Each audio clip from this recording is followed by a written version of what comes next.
Hi guys, I am Vivek Shankar. In previous lecture, I discussed about the sequential reaction as well as POAC, principle of atomic conservation, and its numericals. So guys, today I discuss about the numericals of POAC as well as percentage purity of sample and percentage yield of sample and its numericals. So let's start the topic now.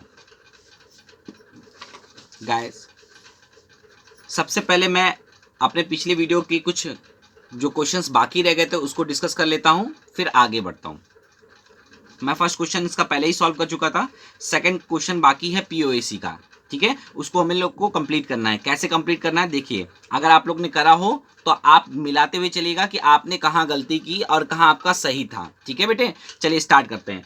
बोल रहा है 27.6 gram of potassium carbonate is treated with series of reagent, मतलब potassium carbonate का 27.6 ग्राम treat करता है बहुत सारे reagents के साथ, बहुत सारे रिएजेंट के साथ ट्रीट करता है, और finally as to convert all of its carbon, और पूरा का पूरा जो पोटेशियम कार्बोनेट का जो कार्बन है वो कन्वर्ट हो जाता है K2Zn3 एफिशिएंट का होल 6 का whole twice. Calculate weight of product form, आपसे पूछ रहा है, आपको वेट बताना है प्रोडक्ट का, कितना वेट बना है आपको उसने मास बता दिया है K2Zn3 एफिशिएंट का होल 6 का होल ट्वाइस का, इसका मोलर मास आपको बता दिया है 697 ग्राम पर मोल। कितना बताया है? 697 ग्राम पर मोल। गाइस थोड़ी सी मैं और ब्राइटनेस को बढ़ा देता हूं ताकि आपको आसानी से दिखे। चलिए हम लोग करते हैं, अप्लाई करते हैं पीओसी को। चलिए स्टार्ट करते हैं। सबसे पहले आपको क्या करना पड़ेगा, रिएक्शन लिखनी पड़ेगी।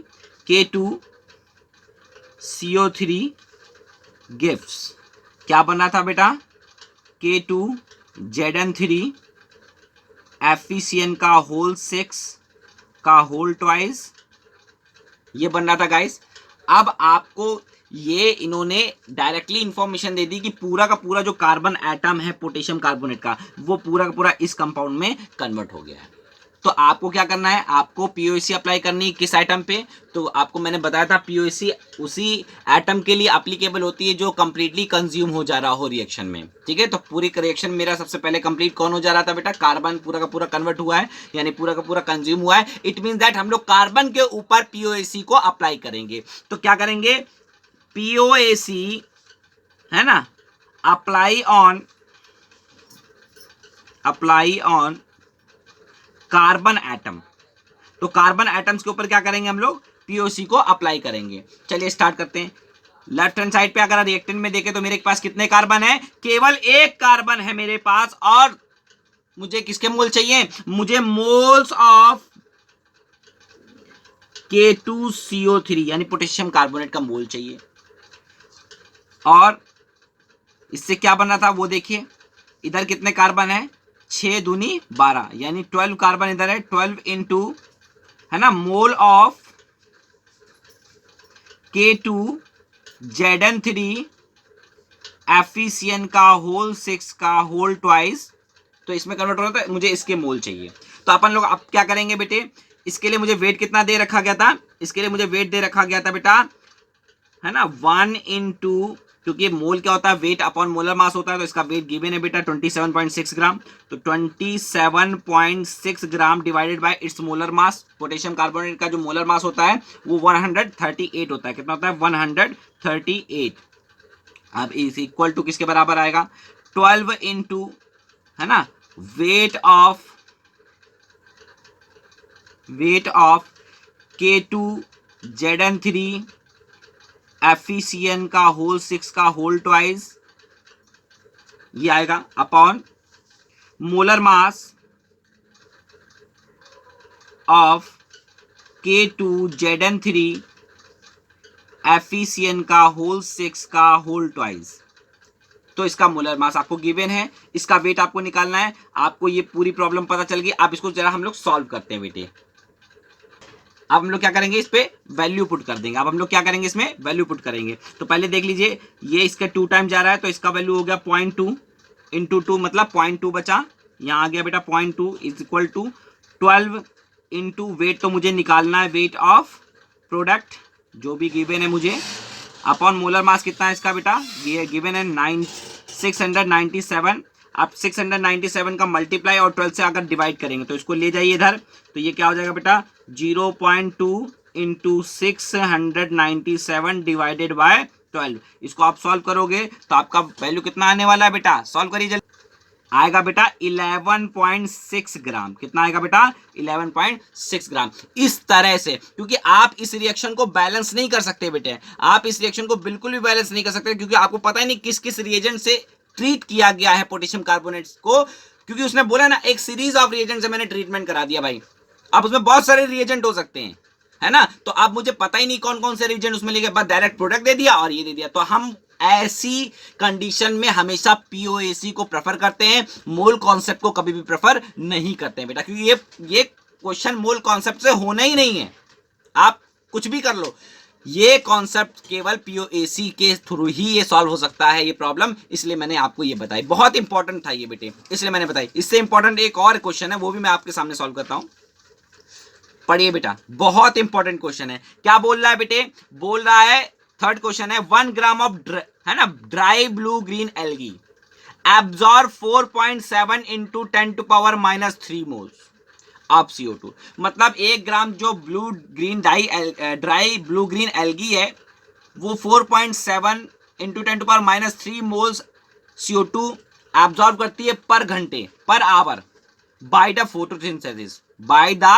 Photosynthesis if the fixed carbon atom after photosynthesis. ध्यान दीजिएगा यहां पर, if the fixed carbon atom after photosynthesis store in the form of starch. मतलब जितना भी CO2 का जो कार्बन है वो किसमें कन्वर्ट हो जाता है बेटा, स्टार्च में कन्वर्ट हो जाता है, जिसका फॉर्मूला क्या होता है बेटा C6H10O5 का होल एन। स्टार्च एक पॉलीमर है, स्टार्च क्या बेटा, ग्लूकोज का पॉलीमर होता है बेटा, ठीक है, ये भी याद रखिएगा, कोई बताएगा नहीं, अभी मैं इसलिए आपको बता दे रहा हूं। आपको आगे जब जैसे जैसे आप पढ़ते जाओगे आपको काफी नॉलेज इस बारे में हो जाएगी। आप 12th में आओगे तो आपको कार्बोहाइड्रेट चैप्टर में ये चीज मिलेगी, है ना। आप उससे बोल रहा है calculate how much time will it take to algae to double its own weight. मतलब एल्गी को कितना टाइम लगेगा अपना वेट यानी 1 ग्राम से 2 ग्राम होने पर, कितना समय लगेगा वो पूछ रहा है। अब समय आपको घंटे में भी पूछ सकता था, खैर इस क्वेश्चन में उसने आवर में ही पूछे, मिनट्स में भी पूछ सकता था, सेकंड में भी पूछ सकता था। तो गाइस आपको ये बात बिल्कुल अपने दिमाग में रखनी है कि आप किस तरह से इस क्वेश्चन को सॉल्व करते हो। तो सबसे पहले आपका काम क्या होगा मैं आपको बता दूं, उस तरह से आप क्या करोगे, प्रॉब्लम सॉल्व करते हुए चलोगे मेरे साथ। जैसे मैंने पहली प्रॉब्लम सॉल्व करी थी वैसे ये भी प्रॉब्लम सॉल्व करूंगा, और आप वैसे ही क्या करेंगे, मेरा सपोर्ट करेंगे कि किस तरह से हम लोग इस क्वेश्चन को सॉल्व करेंगे। तो फर्स्ट ऑफ ऑल हमें क्या करना पड़ेगा, सबसे पहले हम क्या करते हैं, एक बॉक्स बना लेते हैं। इसमें मेरा क्या था 1 ग्राम, क्या था बेटा, इसमें मेरा था 1 gram dry blue green algae, blue green algae, यही तो था बेटा मेरे पास, यही था मेरे पास। अब ये क्या कर रहा था, ध्यान दीजिएगा बेटा, ये क्या कर रहा था, ये बेटा क्या कर रहा था, ये फोटोसिंथेसिस के थ्रू, है ना, मैं यहां लिख दे रहा हूं बेटे, फोटोसिंथेसिस के थ्रू क्या कर रहा था बेटा, ये CO2 को एब्जॉर्ब कर रहा था।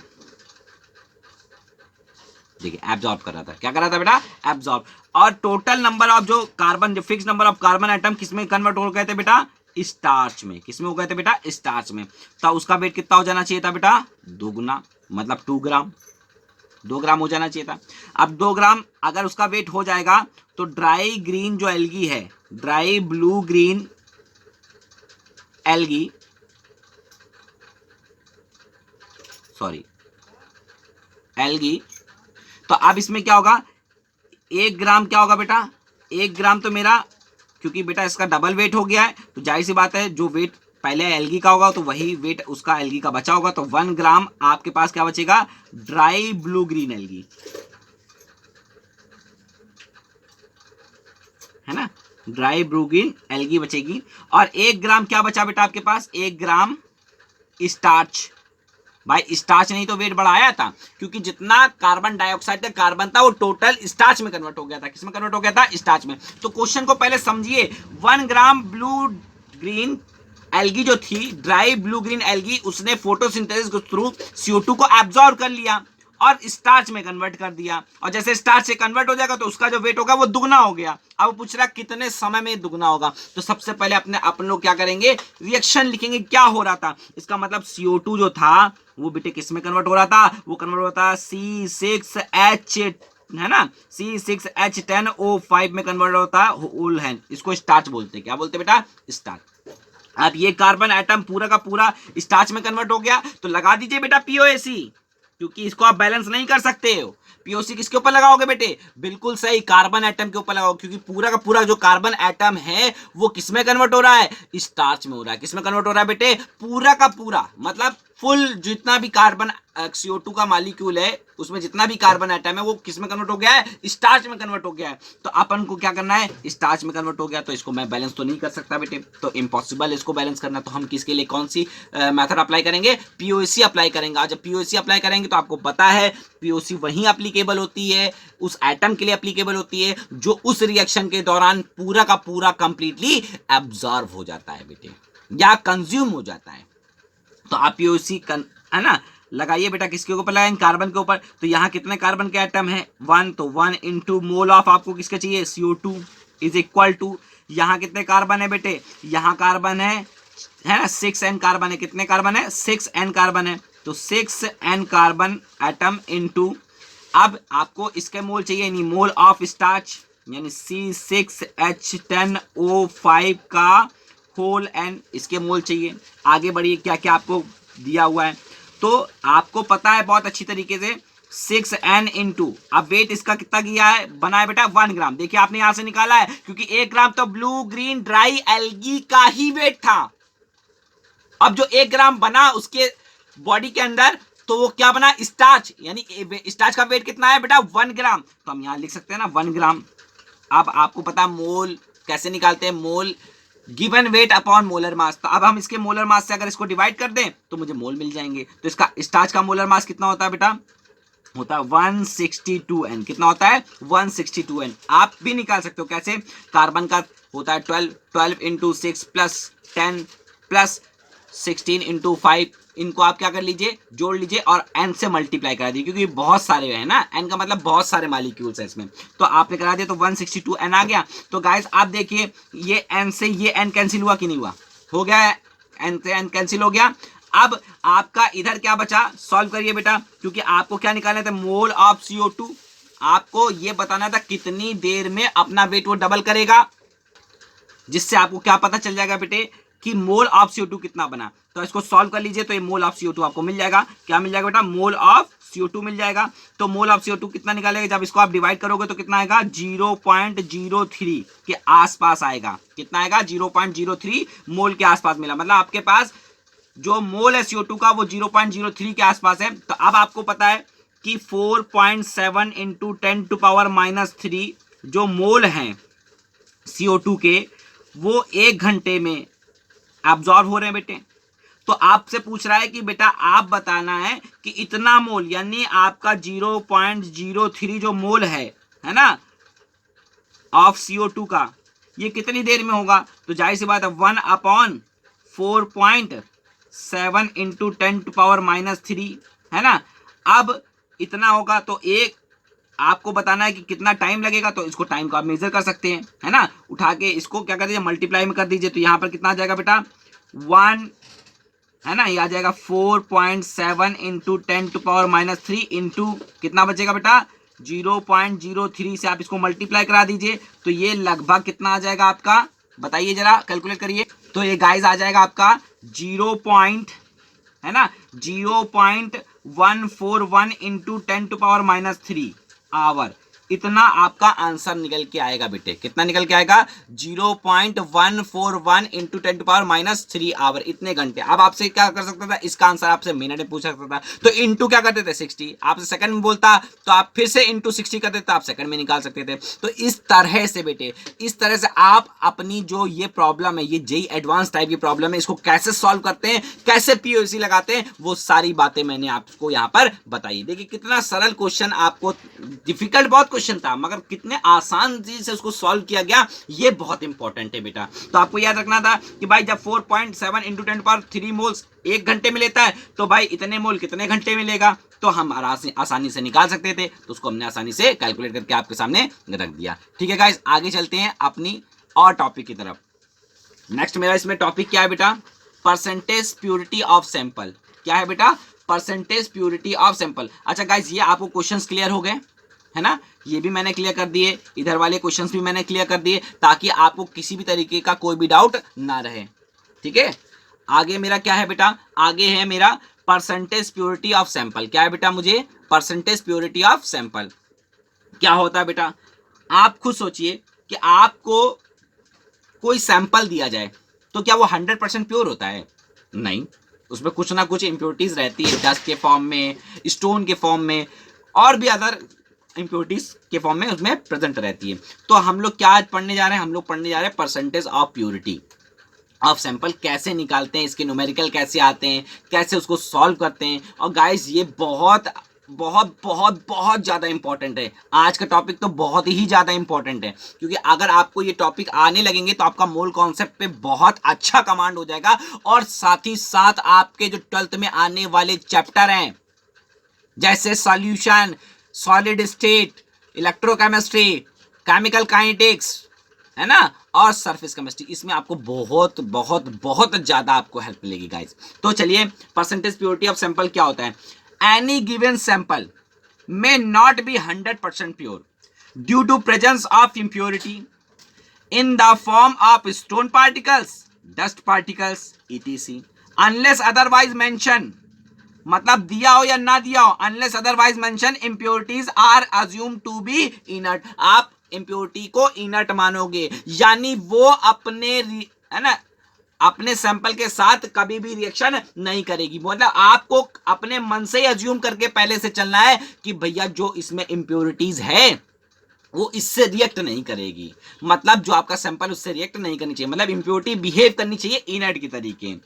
That is it will not participate in the reaction, hence they have to be remove, ताकि आप उसको आसानी से क्या कर सके, रिमूव कर सकें। तो गैस, इतनी बात समझ में आई परसेंटेज प्योरिटी क्या होती है।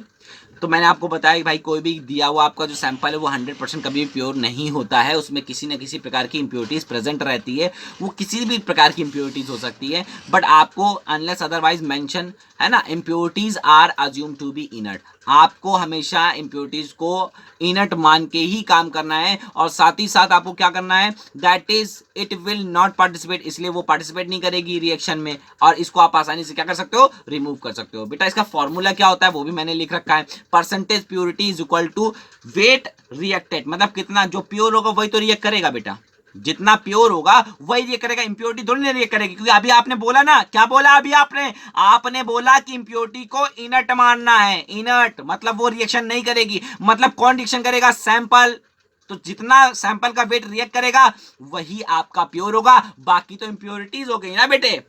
और अपॉन क्या है बेटा, डब्ल्यू गिवन कितना वेट दिया हुआ है सैंपल का, वो भी इनटू 100। इस तरीके से आप इस फॉर्मूले को अप्लाई करके आसानी से इस टॉपिक के जितने भी न्यूमेरिकल हैं उसको आप आराम से सॉल्व कर सकते हैं।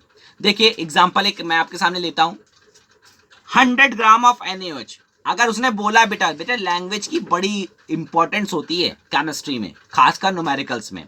बेटे इतने न्यूमेरिकल्स जितने मैं आपको मूल कॉन्सेप्ट में करा रहा हूं शायद आपको कहीं पर भी नहीं मिलेगा।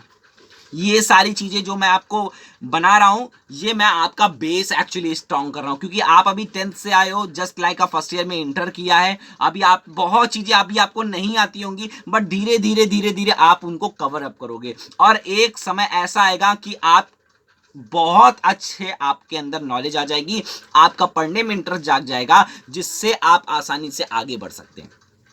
तो गाइस 100 ग्राम ऑफ NaOH अगर कहीं लिखा है तो इसका मतलब होता है, इसका क्या मतलब होता है, 100% मेरा जो सैंपल है वो प्योर है। उसने बोला ना 100 ग्राम NaOH, तो मतलब 100 ग्राम NaOH है, इसका मतलब उसमें इंप्योरिटीज नहीं होगी। देखो इस तरीके का कहीं लिख के आता तो मतलब उसको 100% हम लोग मानते हैं प्योर। जबकि कहीं अगर ये लिख के आ जाए कि 100 gram of sample of NaOH, तब आपको क्या करना है कि नहीं भाई वहां कुछ ना कुछ इंप्योरिटीज प्रेजेंट होगी, क्योंकि उसने सैंपल बोल दिया बेटा। अब NaOH नहीं बोला, अब सैंपल बोला है, और सैंपल ऑफ NaOH बोला, मतलब NaOH का सैंपल तो है मगर उसमें कुछ और भी है, तभी तो उसने सैंपल बोला है। तो इस तरह से हम लोगों को अपने न्यूमेरिकल्स की जो थ्योरी होती है उसे पकड़ना होता है।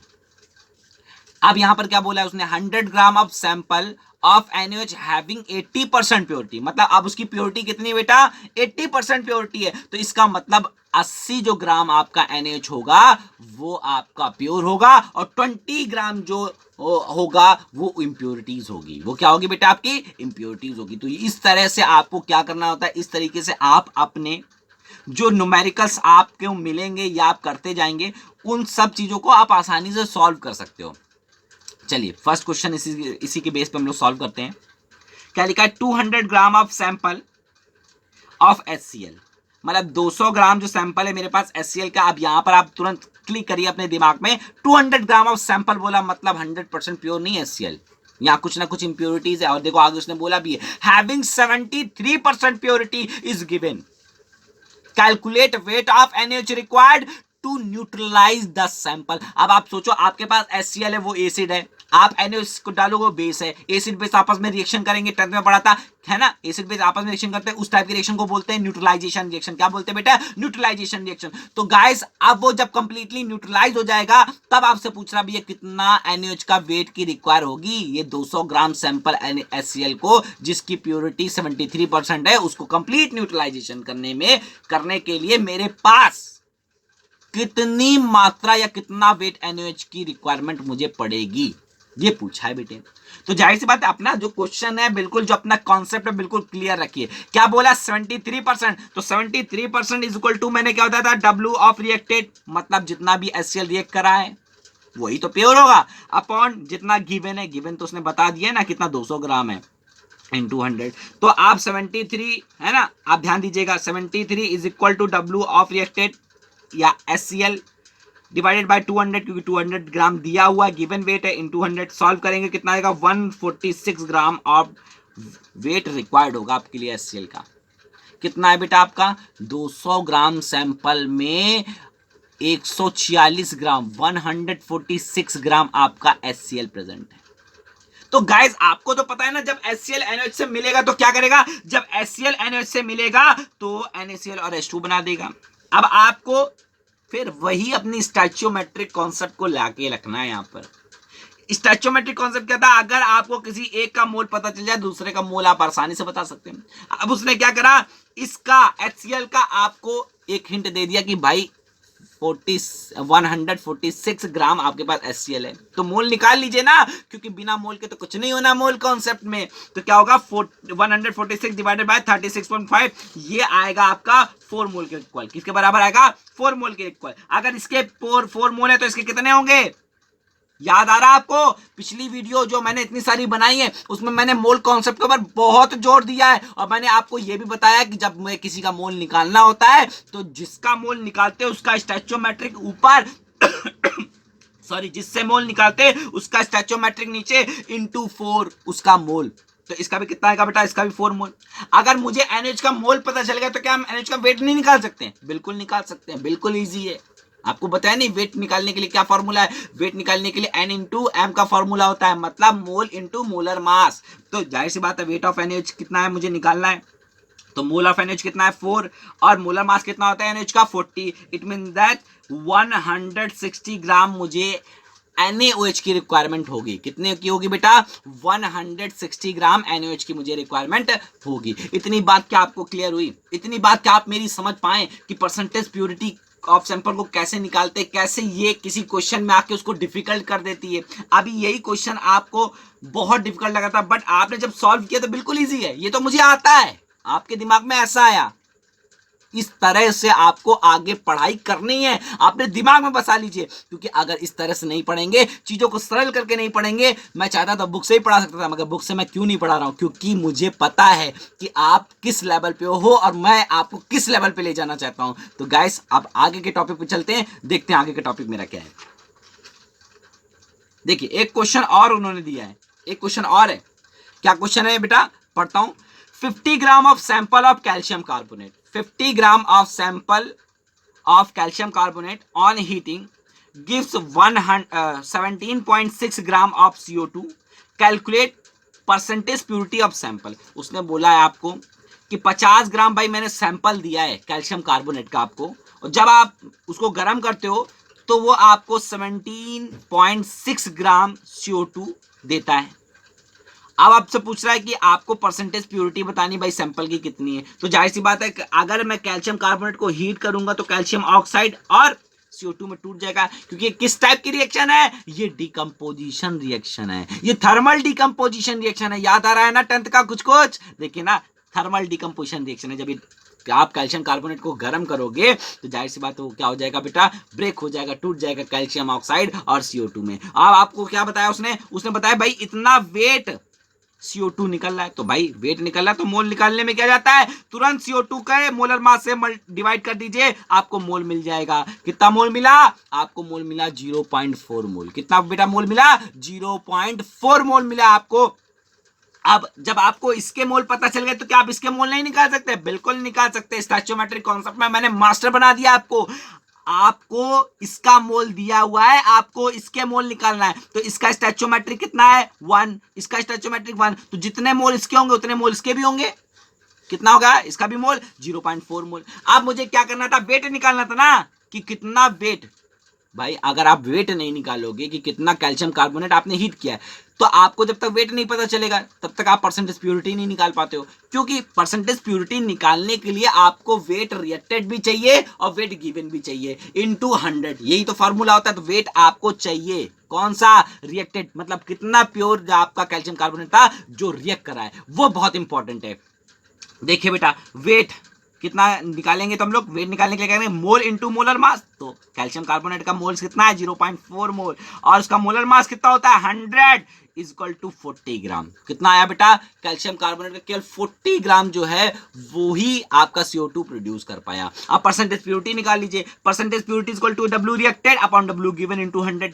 तो आप बताइए percentage purity is equal to W reacted कितना है बेटा, केवल 40 ग्राम। केवल 40 ग्राम कैल्शियम कार्बोनेट केवल रिएक्ट करा है, जबकि 50 ग्राम गिवन था। इनटू 100 सॉल्व करिए, कितना आया, 80% प्योरिटी है उस सैंपल की। कितने परसेंट प्योरिटी है, 80% प्योरिटीज है और 20% इम्प्योरिटीज है। आपको इस तरीके से क्वेश्चन में आपको क्या कर सकता है, आपको बिल्कुल ट्विस्ट डाल सकता है। किस तरह का ट्विस्ट डाल सकता है, आप खुद सोचिए। इस तरह का ट्विस्ट डाल सकता है कि आपसे अभी प्योरिटी ऑफ सैंपल नहीं पूछता, आपसे पूछता परसेंटेज ऑफ इम्प्योरिटीज बताओ। तो जाहिर सी बात है जब आपको परसेंटेज ऑफ प्योरिटी पता होगा तभी आप परसेंटेज ऑफ इम्प्योरिटीज निकाल सकते हैं। तो आपको अच्छा लग रहा है, चलिए और आगे चलते। देखिए वीडियो मेरी लंबी जरूर हो रही है, बट इसमें मैं आपको बहुत सारी चीजों को कंबाइन करके मिक्सअप करके आपको मैं डिलीवर कर रहा हूं, ताकि आप इसको आसानी से एक्सेप्ट कर सकें और अपने दिमाग में बसा लें बिल्कुल अच्छे से। चलिए मेरा दूसरा जो नेक्स्ट टॉपिक है वो क्या है बेटा, परसेंटेज यील्ड ऑफ रिएक्शन। चलिए पहले हम ये समझते हैं कि परसेंटेज यील्ड ऑफ रिएक्शन होती क्या है। क्या है ये परसेंटेज यील्ड ऑफ रिएक्शन, क्यों है भाई परसेंटेज यील्ड ऑफ रिएक्शन, क्या इसकी जरूरत है परसेंटेज यील्ड ऑफ रिएक्शन की, इन सारी बातों को हम अभी जानेंगे। चलिए देखते हैं। सपोज करिए एक रिएक्शन मैंने आपके सामने लिखी है, N2 + 3H2 gives 2NH3। मतलब 1 मोल अगर आपको नाइट्रोजन गैस का दिया जाए और 3 मोल आपको हाइड्रोजन गैस का दिया जाए तो वो 2 मोल अमोनिया बना सकते हैं। कितने मोल अमोनिया बना सकते हैं, 2 मोल। ये आपने बोला ना कि भाई 2 मोल बना सकते हैं, तो अब मैंने क्या इसमें ट्विस्ट एंड टर्न डाल दिया। मैंने कहा भाई आपको मैंने 5 मोल दे दिए नाइट्रोजन गैस के। कितने मोल दे दिए, 5 मोल नाइट्रोजन गैस के दे दिए। तो जाहिर सी बात है इसके मोल हम तुरंत निकाल लेंगे, 10 मोल बने होंगे। कितने बने होंगे बेटा, 10 मोल बने होंगे। अब ये 10 मोल जो आप बोल रहे हो ना, ये आप थ्योरेटिकली बोल रहे हो, ये थ्योरेटिकली प्रोड्यूस हो सकता है मगर एक्चुअली प्रोड्यूस नहीं हो सकता है, क्योंकि कहीं ना कहीं जब आप ये अमोनिया गैस बनाओगे तो कहीं ना कहीं लीकेज या कुछ बहुत सारी जो प्रॉब्लम आएगी, जिससे आपका जो परसेंटेज ऑफ यील्ड है प्रोडक्ट का वो कम हो जाता है। वो क्या हो जाता है बेटा, कम हो जाता है। मान लीजिए कहीं से लीकेज हो गई, किसी पाइपलाइन में लीकेज हो गई जहां से अमोनिया लीक कर रही थी, अब उतनी अमोनिया नहीं बन पाई जितनी आपको चाहिए थी या जितनी बननी चाहिए थी। इसी कॉन्सेप्ट को क्लियर करता है हमारा परसेंटेज यील्ड ऑफ रिएक्शन। कौन करता है बेटा? Percentage yield of reaction. मान लीजिए 10 मोल बननी थी मगर बनी तो केवल 8 ही मोल। कितनी मोल बनी बेटा? 8 मोल। मतलब 2 मोल का मुझे लॉस हुआ है। 2 मोल का मुझे क्या हुआ है? लॉस हुआ। आप जब किसी बड़ी बड़ी कंपनियों में जाओगे तो आप देखोगे बेटा कि अपने प्रोडक्ट का परसेंटेज ऑफ यील्ड बढ़ाने के लिए बहुत सारे काम होते हैं, क्योंकि परसेंटेज यील्ड ऑफ बढ़ाने से कॉस्ट बढ़ जाएगी और आप बहुत अच्छे ग्रो करोगे मार्केट में। आप देखिए क्या हुआ, कैसे निकालते हैं। तो इसका भी बेटा फॉर्मूला था परसेंटेज यील्ड निकालने का कि W एक्चुअली प्रोड्यूस, मतलब कितना वेट एक्चुअली प्रोड्यूस हुआ है डिवाइडेड बाय, है ना, वेट थ्योरेटिकली कितना प्रोड्यूस हुआ है इनटू 100। आप इस फॉर्मूले से क्या कर सकते हो? परसेंटेज यील्ड आसानी से निकाल सकते हो। क्या कर सकते हो बेटा? इससे आप आसानी से परसेंटेज यील्ड निकाल सकते हैं। कैसे निकाल सकते हैं? चलिए एक क्वेश्चन को सॉल्व करते हैं और उसी से हम अंदाजा लगाएंगे कि कैसे हम चीजों को एनालाइज करके करते हैं। तो आपके सामने पहले मैं क्वेश्चन को पढ़ता हूं और फिर मैं आपके सामने इसको सॉल्व करता हूं। देखिए क्या है बेटा, क्या क्वेश्चन बोला है। 12.8 gram of SO2 react with 3.2 gram of oxygen. मतलब 12.8 ग्राम जो सल्फर डाइऑक्साइड है वो 3.2 ग्राम ऑफ ऑक्सीजन से रिएक्ट करती है और SO3 बनाती है और form SO3। If 6 gram of SO3 are produce, केवल 6 ग्राम SO3 बना है, then calculate percentage yield of reaction. तो आपसे क्या पूछ रहा है कि बताइए केवल 6 ग्राम ही SO3 बना है तो कितना परसेंटेज यील्ड हुआ SO3 का, ये आपसे पूछ रहा है। तो आप इसको कैसे बताओगे? पहले तो क्वेश्चन को समझना सीखें कि वो कहना क्या चाह रहा था। वो कह रहा था कि अगर आप SO2 को क्या करते हो, O2 से रिएक्ट कराओगे तो क्या बनेगा बेटा?